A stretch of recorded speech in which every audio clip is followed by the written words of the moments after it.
यह डिक्टेशन आप Shyam stenography YouTube channel पर सुन रहे हैं। स्टार्ट। एक बार फिर अप्रिय कारणों से देश का ध्यान दिल्ली सरकार की ओर है।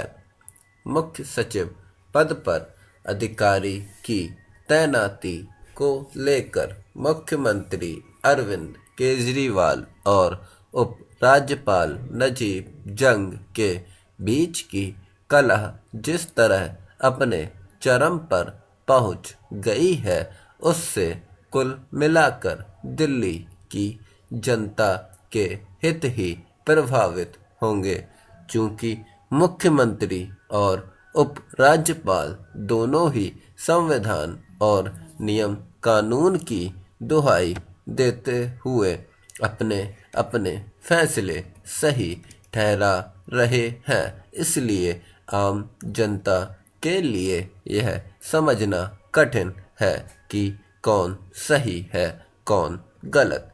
खराब बात यह है कि दोनों ही एक दूसरे के फैसलों को खारिज करने में जुटे हुए हैं।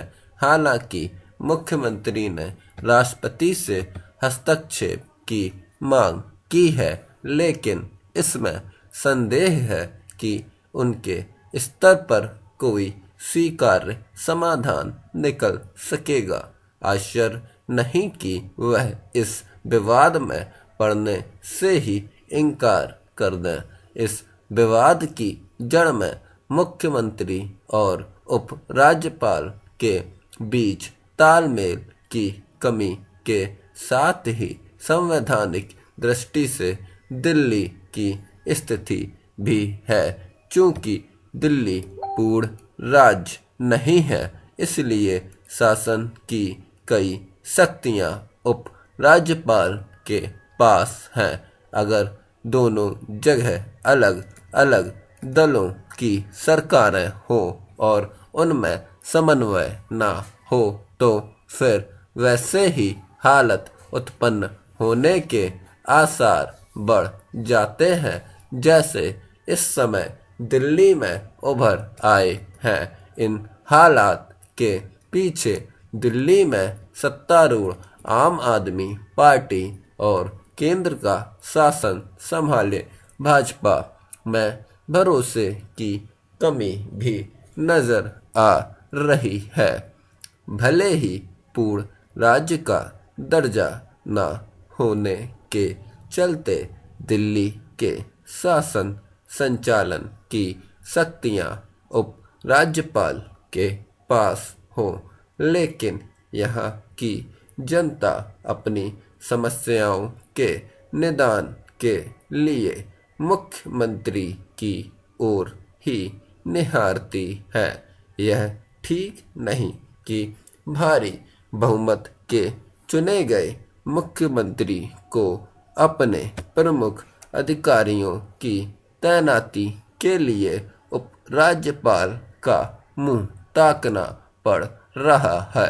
मुख्यमंत्री के पास इतने अधिकार तो होने ही चाहिए कि वह अपनी पसंद के अधिकारियों की तैनाती कर सके। इस संदर्भ में उप राज्यपाल की सहमति का यह मतलब नहीं हो सकता कि मुख्यमंत्री उनके ही निर्देशों को मानने के लिए विवश हों, चूंकि इसकी उम्मीद कम ही है कि दिल्ली को पूर्ण राज्य का दर्जा मिल सकता है। इसलिए ऐसी कोई व्यवस्था बनानी ही होगी जिससे दिल्ली सरकार को हर छोटे बड़े मामले में उप राज्यपाल अर्थात केंद्रीय सत्ता के प्रतिनिधि की सहमति का मोहताज ना बनना पड़े। इसके पहले ऐसे स्टॉप और अधिक डिक्टेशंस के लिए मेरे YouTube चैनल को सब्सक्राइब करना ना भूलें।